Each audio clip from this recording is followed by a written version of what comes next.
घाटकोपरच्या राजेवाडी रुग्णालयात काल एकाच दिवशी 3 अर्भकांचा मृत्यू झाला होता. हे मृत्यू रुग्णालयाच्या हलगर्जीपणामुळे झाल्याचा आरोप करत सुमारे 1.5 तास राजेवाडी रुग्णालयाच्या अधिष्ठांना त्यांनी घेराव घातला. या मृत्यूची चौकशी व्हावी, दोषींवर गुन्हा दाखल करण्यात यावा अथवा आम्ही रुग्णालयातनं जाणार नाही, अशी भूमिका मनसेच्या पदाधिकाऱ्यांनी घेतली. मनसे उपशहर प्रमुख योगेश सावंत, विभाग अध्यक्ष संदीप कुलथे आणि पदाधिकारी यावेळी आक्रमक झाले होते. अखेर पोलीस आणि अधिष्ठाता यांनी या प्रकरणी गुन्हा दाखल करण्याचे आणि चौकशी करण्याचे मान्य केल्यावरच मनसेचे पदाधिकारी यांनी रुग्णालय सोडले. जर कारवाई झाली नाही तर तीव्र आंदोलनाचा इशाराही दिला आहे. आम्हाला कालच घटना घडली की लहान बाळांचा गर्भवती महिलांच्या मुलांचा त्यांच्या पोटामध्येच मृत्यू झालेला आहे. ही घटना कळल्यानंतर आम्ही या ठिकाणी धडक दिली. त्यांना विचारलं की ही घटना का घडली, तर त्यांनी आम्हाला दातूरमातूर उत्तरं दिली.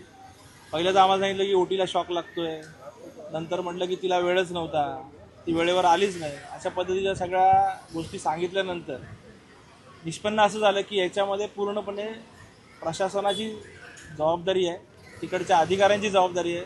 आम्ही पोलिसांना त्या संदर्भात सगळे निदर्शनास आणून त्यांना त्या पीडितेला विश्वासात घेऊन या हॉस्पिटलच्या विरोधात गुन्हा दाखल करायला सांगितलं आहे. आणि हॉस्पिटलच्या सुद्धा त्या मॅडम आहेत, त्यांनी चौकशी करण्याचे आदेश दिलेले आहेत. पण आता ही पहिलं पाऊल आहे. त्या महिलेला न्याय मिळाला पाहिजे. त्याच्यानंतर ह्या जे संबंधित अधिकारी यांच्यावर कारवाई व्हायला पाहिजे. जर त्यांनी हे केलं नाही तर 100% ह्याच्या पुढे प्रचंड मोठ्या प्रमाणात मोर्चा या हॉस्पिटलवर आम्ही काढणार आहोत. तसंच या हॉस्पिटलमध्ये गरजुल्ल्याचं सुद्धा प्रमाण खूप मोठ्या प्रमाणात आहे.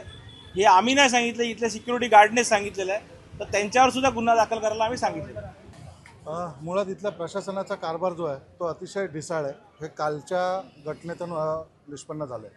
कारण काल एका पाठोपाठ एक म्हणजे कालांतराने सकाळी 7 वाजल्यापासून रात्री 11 वाजेपर्यंत या तिन्ही घटना घडल्या. आता ह्या तिन्ही घटना ज्या घडल्या तो मागच्या 1.5 महिन्यापासून यांचे लेबर ऑपरेशन थिएटर्स जे आहेत त्याला शॉक लागतो आहे. त्याच्यामुळे सोनोग्राफीच्या मशीन्स बंद आहेत आणि त्याच्यामुळे अर्भकाची जे निदान व्हायला पाहिजे की त्याची जी गर्भाचं ते निदान व्हायला पाहिजे ते व्यवस्थित प्रकारे होत नसल्याकडे हे बाळ दगावल्याचं प्राथमिक दर्शनी दिसलं आणि त्याबाबतची बातमी आम्हाला काल रात्री कळाली आणि त्यानुसार आज आम्ही येऊन इथे धडक दिली आणि त्याच्यासमोर आम्ही त्यांना काही प्रश्न विचारले. सुरुवातीला तर त्यांनी थातूरमातूर उत्तरं दिली, पण आता त्यांनी स्पष्टपणे मान्य केलं की चूक ही आमच्या प्रशासनाकडनं झालेली आहे. जे तांत्रिक अडचण होती की इलेक्ट्रिकल डिपार्टमेंटचं जे होती ती त्यांनी मान्य केलेली आहे आणि त्यांना 19 तारखेला डिलेवरीची डेट दिलेली होती आणि 19 तारीख ते 26 तारीख पेशंटला का लांबवलं त्याचं उत्तरही अजूनही त्यांच्याकडे नाही आहे. म्हणून त्यांनी विभागीय चौकशीची एक हे दिलेली आहे, लेखी आश्वासन दिलेलं आहे. आणि त्याचबरोबर पोलिसांनी पण या प्रकरणामध्ये हलगर्जीपणा दाखवला. त्यांनी ह्या प्रकरणामध्ये जे पेशंट होते त्यांच्या नातेवाईकांचं तोंड बंद करण्याचा प्रयत्न केला.